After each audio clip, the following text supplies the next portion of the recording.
Welcome to another episode of Digital Futures. This time we're taking a look at the advertising world, which is currently at a fascinating transition point.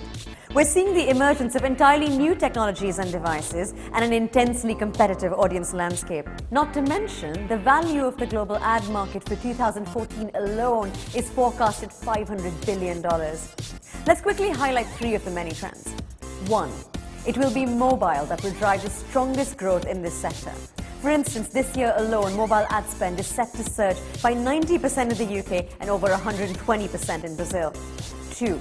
We'll see a focus on programmatic advertising, that is, targeting your audience in real time. And 3. New regional markets will take prominence. In just 2 years' time, Latin America will see more people accessing the internet via mobile devices than desktop computers. Lastly, it's the consumer who is mobile and the device just a screen.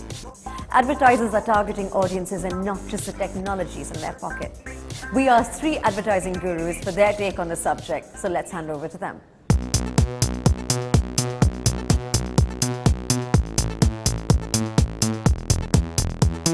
I think now's a very exciting time for mobile advertising because mobile is really coming of age. The last couple of years, as smartphone penetration was relatively low and tablet penetration was relatively low, a lot of advertisers were testing and learning.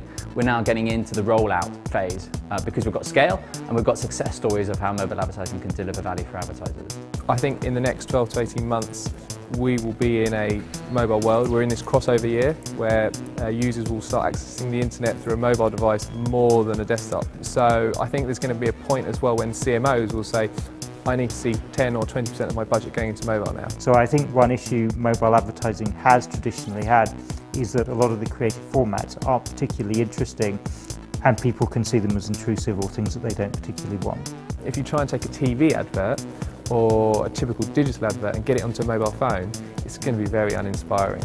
But if you think about the qualities of the device and the contextual nature and what that person's doing and what that device can do, and then reimagine that message you're trying to get through, you can create something really compelling. The companies, such as some of the operators who are looking to use some of their data to enrich the targeting of mobile ads so that you as a consumer receive something that's much more relevant to you and therefore you get a better experience and the advertiser obviously gets better results as well. The definition I would use of native advertising is where there's a blurring or where it's advertising that looks very much like the content on the site.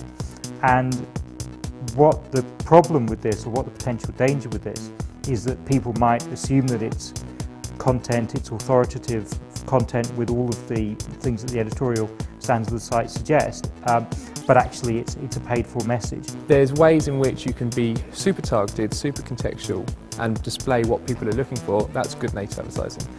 Bad native advertising is when you just make your advert look like content and blast it out to everybody. So what's called programmatic trading has seen explosive growth over the last couple of years. And what happens with programmatic is that the serving and buying of advertising slots is made by a computer. It's made in real time as the advert is displayed.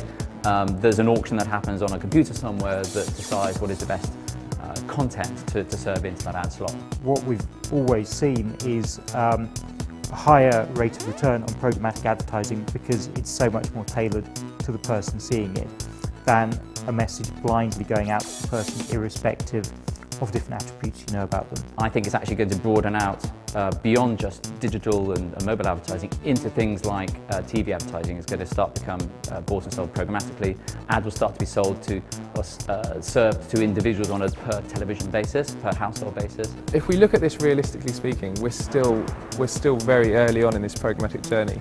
There's not in mobile. There's not many suppliers who have enabled their inventory to be sold via real-time bidding. And that really is what makes things programmatic. The Latin America is a very exciting region, I think, for mobile specifically. And the reason is that that region is going to leapfrog the desktop computer. There's such a large penetration of people who don't have any internet access at all.